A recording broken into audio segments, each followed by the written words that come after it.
Are you tired of self-doubt holding you back? Have you ever wished you could have the confidence to face your fears, go after your wildest dreams, and the tools necessary to live your best life? Hey there, amazing listeners. I'm your host and author of How to Grasp Confidence and Own Your Power. And I've made it my mission to help you break free from self-doubt and embrace confidence. Subscribe now and join us as we unlock the secrets to unshakable self-assurance. Let's dive in.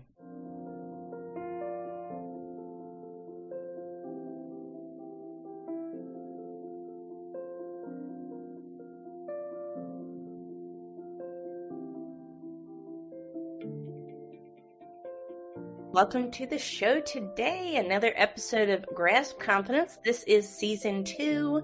Thank you so much for all our loyal followers and listeners of this program who have reported back gaining confidence, increased levels of self-belief.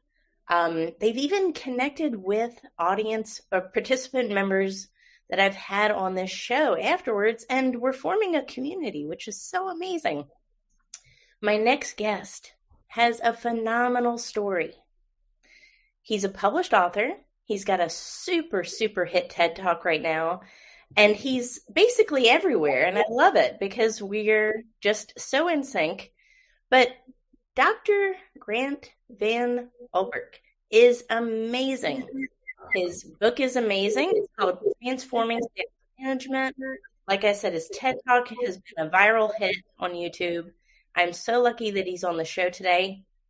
Our topic is an interesting one. How to have confidence to be who you are. I don't think I've ever heard that before. We talk about having confidence, but really how to do it in the most authentic way based on who you naturally are. Dr. Grant, thank you for being a guest on the show. It's my pleasure. And it's so nice to be with you again after just seeing you just last month here in London. It was great to visit with you, and congratulations on your TED Talk. Oh, thank you. Amazing job. So proud of you. Yeah. Thank you. It's an honor to be with you today. And, I'm a lifelong follower of Tara as well, too, and all of her great work. So being here together, it's the honor goes both ways. Absolutely. I love it. But there's so much to unpack. You have such an amazing career, such an amazing book. This TED Talk has really shifted something inside of me. And I think a lot of people can relate to that. They watch your TED Talk and your story sounds like something out of a movie. And you know what? Maybe it should be a movie. What do you think? Netflix, maybe. Or a docu-series. There you go. That could be. But your TEDx talk has recently, really taken off. You have over 1 million views now. Yeah. People are really responding to it.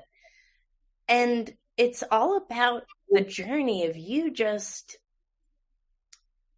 not being accepted for you. Yeah, you're right. You're so right. And you and I've had great discussions as well, too. And I think this is why we align so well together, because it is about having the confidence, right, to be yourself. And in doing so, I didn't find my confidence until a little bit later in life. I had some major change situations and scenarios that hit me throughout life. And fortunately from I would say if I did the research, which I've done on myself, I think it stems through your familial settings and your backgrounds and the framework that you have to support you. And even bad situations can have good options or opportunities that arise from it. So if I focus on what the root of my TED Talk is about, my TED Talk is how do you manage personal change? And there's a lot of similarities in what you say as well too, in finding the confidence to do that, right? So if I look at the two main scenarios that I highlighted in my talk, because you only have 18 minutes. You have 18 minutes to tell your life story and why you're there. And what is you're trying to transpose over to everybody. So you can't pick every life incident. But in doing so, there were two major incidents in my life. And the first one was being ousted from the United States Navy after serving 3 years and 6 months. It's like you got the best of me. I was deployed overseas on an aircraft carrier as an air traffic controller, doing my job, doing my duty, etc. But when we come back from our operation and we're back in the home port, this was pre don't ask, don't tell being solidified. So I'm a little bit older, and when I went in, it was illegal to be gay, to be into the service. But nevertheless, you do what you do to survive and to support your country and to support your own mission. But after 3 years, 6 months, I was literally escorted off the ship in San Francisco Bay, off the base, and with my backpack and a couple of bucks in my pocket, you're homeless. What do you do? And so I understand firsthand how many veterans who transition into society falter and fail. And if you were part of the purge, of which I was at that moment, how do you survive? I'm literally homeless, living out of the backseat of a car. I'm close to a bridge in the East Bay of San Francisco. Fortunately, my own resilience, the confidence to say, wait a minute, I can overcome this. I can achieve. This will not be my destiny. And I'm going to give it my all. I'm not just going to suck in. There was nobody to call. There was no one else to go through. I had to do it myself. So going to the Burger King or to the McDonald's and taking baths and whatever you need to do in the bathroom, just so you could go to an interview and present your best self, right? And fortunately, you get that job. And that happened for me as well, too. But then what do you do from there? That doesn't mean that change is over and that change doesn't continue to happen to us and that, oh, great, we've got the confidence, we've survived. Flash forward 4 years later for me, I was a director at a property management firm, leading sales, had my first condo, had my first car, completely recovered, making a six-figure salary, decided to go celebrate with friends over Valentine's Day. And as they went left around the ski lift, I'd never skied before, I went straight over the cliff.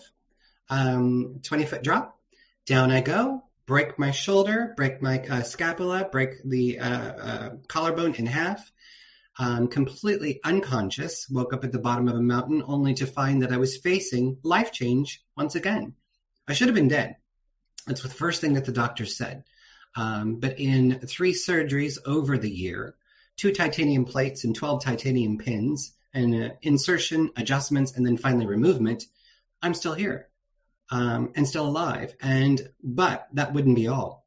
In America, we don't have universal health care.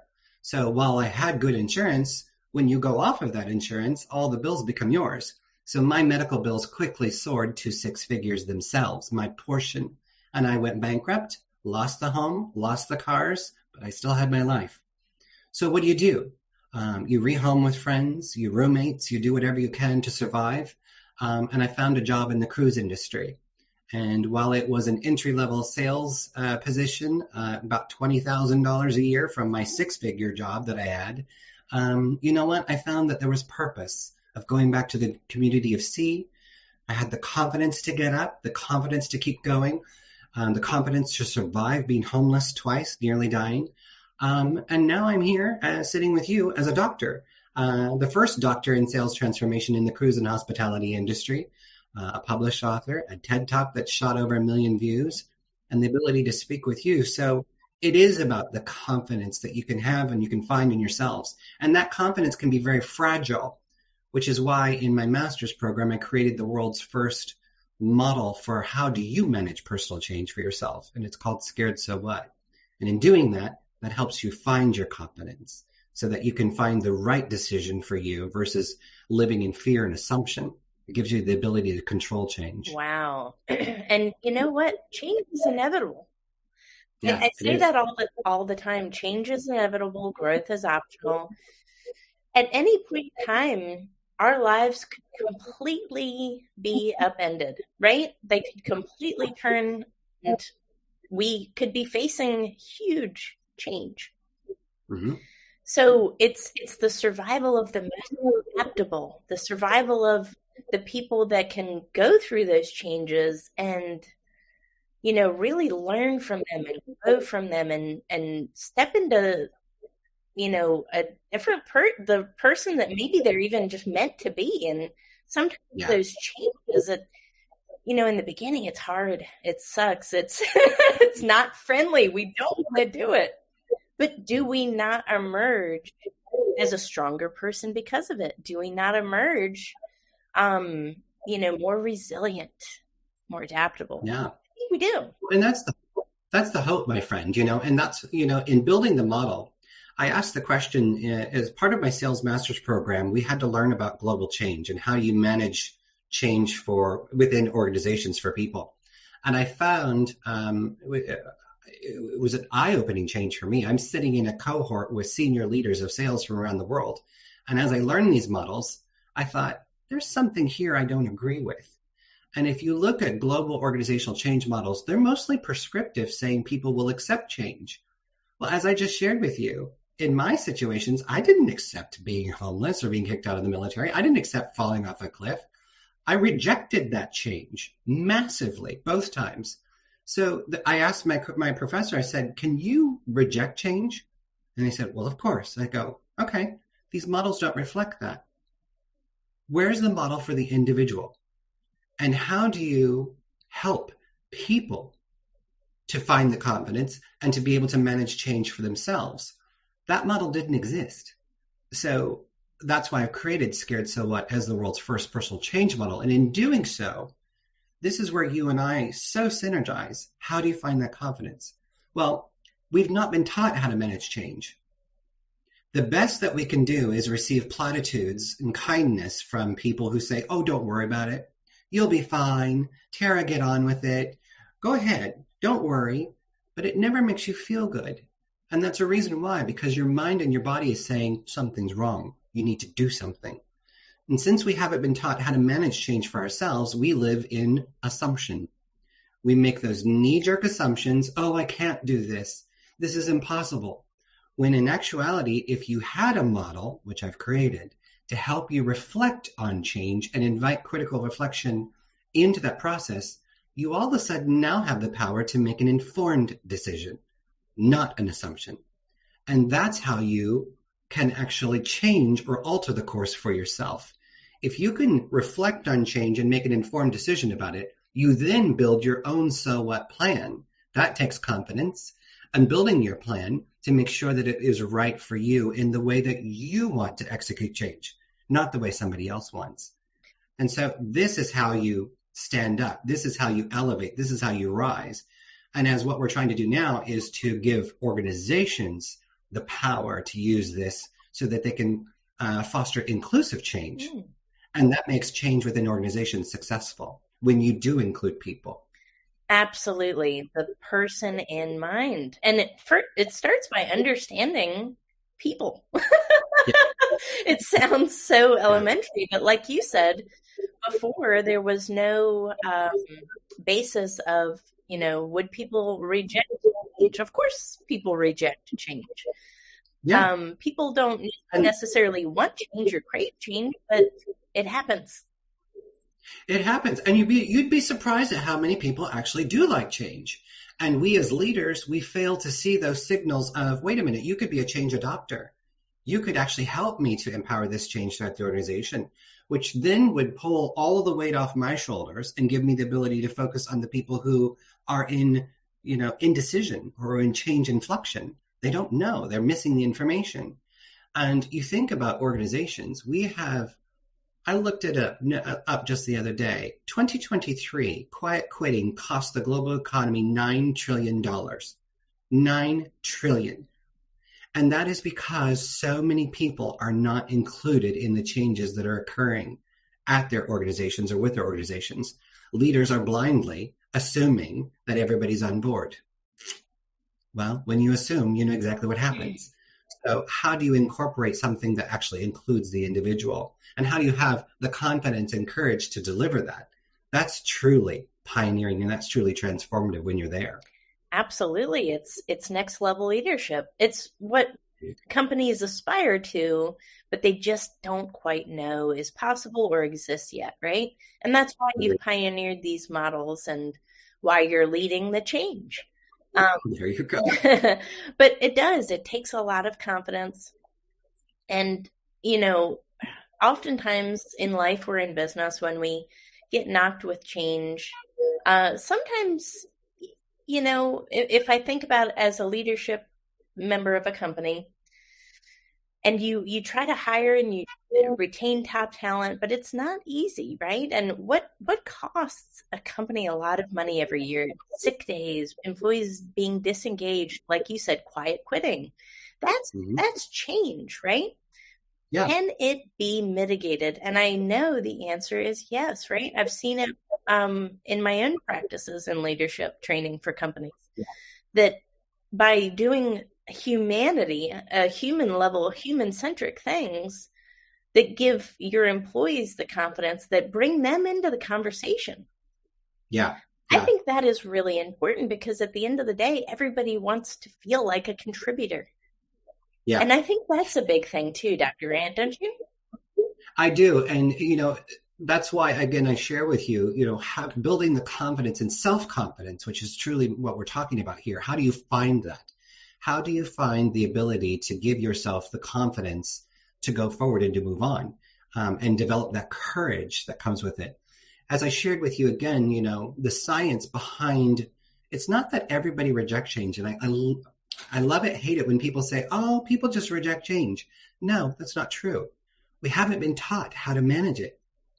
There's a difference. There's a massive difference. And when you teach people the methodology or the model for them to all of a sudden learn how to get out of fear, get out of worry, get out of stress and frustration, it physically, the pain in your shoulders, the headaches, the stress that comes through that worry when you live in assumption. But when you teach a person, an employee, a fellow friend, or whoever it may be, when you teach them, hey, when change happens to you, you can utilize this methodology. You can now start to take control over the change. This gives you the confidence when you can start to find the answer that suits you for yourself. So take the change and break it apart. Am I surprised by it? Yes or no, positive or negative? Do I champion this change, or am I conflicted by it? Again, positive or negative? What actions could I do to generate information? That gives me control. Now I could say, right, I can do this. I can ask Tara. I can email. I could do some research. Now I'm taking a tangible effect of my change. And then you start to say, am I receptive or am I rejecting this? Again, formulating your opinion, not based on assumption, but based on information and the actions you just did. And then you say, could I explore any other options or opportunities, because action's important. And then finally, what decision can I make? Is it a favorable decision, meaning I like it, this is good for me? Is it an unfavorable decision, because you can reject change and that's okay? Or are you stuck in the middle? Are you still in assumption or indecision? And if you are, you'll find out that if you do actions, you'll generate information and you can make an informed decision. And if that gives you the courage, that gives you the confidence to say, I've made the best decision for me. And I know it's going to work because I've already processed it. And now I've built my own so what, and this is how the plan is going to work for me. So our work is completely synonymous with each other.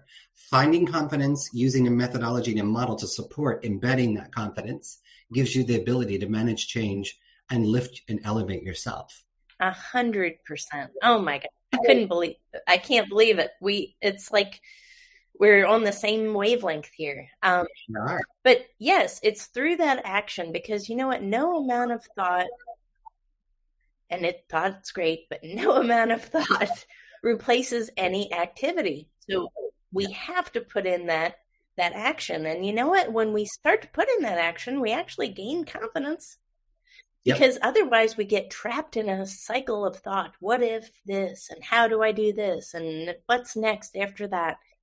You're so right. And I call that indecision. Yes. And when you take the scared quiz and scared so what, if you take the scared quiz and you see that your actions are red and your explore is red, or if you have like a gray indecision, the key visual indicators, now what we've done is we've taken change, the stress of the cycle of change inside your head, and made it visual and tangible. So again, this helps you to boost your confidence because you can see something. You can physically have a guidance of what's in your mind, and now you can manage and control it. So yeah, you have to do the actions. You got to do the work. You've heard that before, Yes. but you got to do it for yourself. Yes. But you are living proof that this works. And again, it's so easy. And you know what? Nobody would have blamed you if you would have said, you know what? I give up. Life is horrible. Everybody's against me.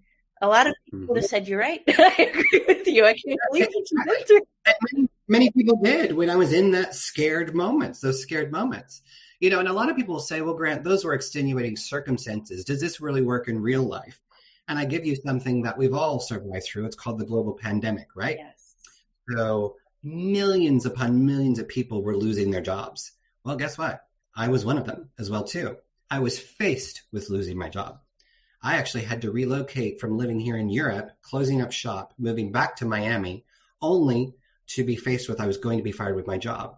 However, as you read in my book, on that 9-hour airplane ride, my husband and I, we did Scared So What together because I realized that, hey, I'm going to be fired as soon as we land. We'll have no home. We'll have no car. We'll have no money. We'll have no job. We'll have nothing again. Are you serious? In my early or late 40s, I'm going to be homeless for a third time, now married and with a cat? No, this is not happening. So we built our So What plan together as a couple. And I presented to my brand new boss, I said, when have you ever had the opportunity to reset a global sales organization? He's like, well, never. And I said, we can do that right now. And when we do come out of the pandemic, if we take this opportunity, we can lead in the industry. And he said, if you can do this work within 6 months, I'll guarantee you still have a job. And sure enough, we did. So my own so what saved my butt yet again. And I'm still here. And this applies to everyone. Yeah. Everyone. You have the same cognitive skill sets that I do. It's just we need the model and the framework and the courage and the confidence to speak up. This model gives you that confidence. I love that. And it's all about utilizing those opportunities, right? And facing them. Yeah. How many times do we self-exclude? We have a great idea, a great perspective, and then we don't have that courage and that conviction and confidence to voice it. Then we're not seen as that problem solver. We're not seen as that authority because we may intellectually know it, but we don't have the courage and conviction or confidence to display it. Yeah. There's a good term that what you're just expressing. A lot of us, we don't have the confidence because we're afraid of failure. We're afraid, again, scared. So what? Yeah. And my mom's husband, he had a great way of saying, I failed up. Failed upwards. How did you become so successful? People would say. And he'd say, I failed up. Yep. And what that means is I'm not afraid of failure. I looked at it as an opportunity to learn and to grow from it. At Royal Caribbean, we have a brand president. His name is Michael Bailey. He's amazing in the fact that he says, fail, but just fail quickly and learn from it. Keep going, Yes. And the message is try. Yes. Try and do. It's okay. But from failure, we can learn. And from a possible continuation of that learning, something great can happen. Absolutely. And you'll never know. You'll never know if you don't try. We never know, right? And there's a huge part of me that believes that, if you have 100% success rate, you're not trying hard enough. You're not failing hard enough. It's good. Yeah. Failure's good because that's how you get dialed in. That's how you get refined. That's how you really become an expert. Yeah. You fail your way to the top. And I'm living proof of that as well, I think. Very much. And I would actually go so far to say if your life doesn't scare you a little bit, then you might be not putting any effort in. Keep breathing. Yes, absolutely. But it takes a lot of courage. And, we've unpacked a lot in this short episode, going from homeless twice and then facing homeless potentially a third time. But taking those fears, those challenges, those adversities and obstacles and turning them into something positive. How can we develop resilience? How can we develop some kind of a capacity or skill that can get us through these challenges again? Because change is inevitable, right? Just like what you said. But it's still having that confidence and to show up who we are and we're not trying to pretend to be other people. We're not trying to model ourselves after somebody else. This model is about being the best possible version of who you are. Yeah. And that's why I say, when I look at it, there's been attempts at personal models in the past, but they're really vague and prescriptive, and they never have allowed for the opportunity for a person to reject change.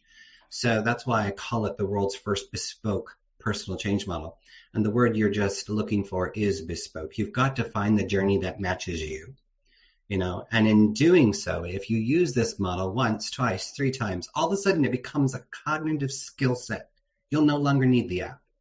You'll have the ability to think change through. And that is a beautiful thing that you can do for yourself and for others in transforming their lives. Absolutely. And turning those limitations into expandable possibilities, for a lot of people, our first inclination when we are faced with a major change is, oh my God, what am I going to do? Mm-hmm. I'm scared. I'm this, I'm that. What if I lose my house? And we go into that scarcity mode, don't we? Yeah. But it's not scarcity we need to be focused on. It's how do I turn this into a positive? How can we reframe this into something expansive, right? Yeah. And most people see change as, as it's too big. It's too much. It's all this big two that's just sitting out here. When in actuality, you just need a mechanism so you can start to break it apart, so you can critically reflect about it. If you can think about things and reflect on it in your own terms, then you can drive change. That's what the model does. It breaks it apart into stages so that you can process. Because sometimes we feel happy, sometimes we're sad, and sometimes it's all in the same moment, right? That's okay, because that's the way your mind works. We don't learn in a linear process. We don't think in a straight line either. Most people might say we do, but we don't. Your mind is chaos. It's everywhere. And that's why the model is built that way, to accommodate that too. So, yeah, very good. Awesome. Well, who would be a best fit for this Scared So What model? It actually applies to anyone and everyone who can comprehend English at the moment.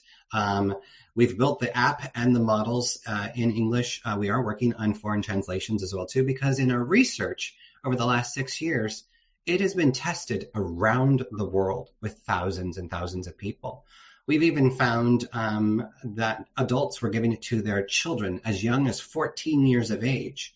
Because think about it. Yeah. Kids don't know how to manage change either, because we as adults don't know how to teach them. And there's never been a course or a class in school or the curriculum to say, hey, this is how you manage all those big changes that are happening to you.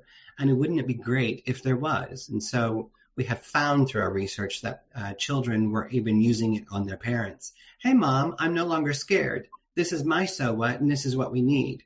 And that just has humongous insight. So, wonderful. Yeah. And that'll help them get through college. It'll help them in their careers and relationships. Yeah, it's designed to help you make better decisions, informed decisions, versus living in fear and assumption. So you think of children, teenagers, etc., in their formative years, the school bully, the football jock who is no longer the superstar, the cheerleader, whatever they may be, their situations, because change is constant and change is personal. How you manage it makes it bearable and achievable.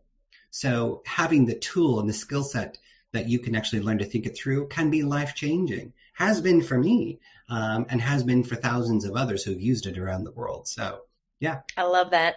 Everyone, jump on Amazon, grab Dr. Grant's book, Transforming Sales Management. Check out Scared So What. It's really amazing. It's very informative and it's very intuitive. It's easy to use. But I encourage everyone to connect also with Grant on LinkedIn. Yeah, Any absolutely. other platforms that you're on, Grant? I'm everywhere. So if you just go to scaredsowhat.com, that is my homepage. You'll see everything about me.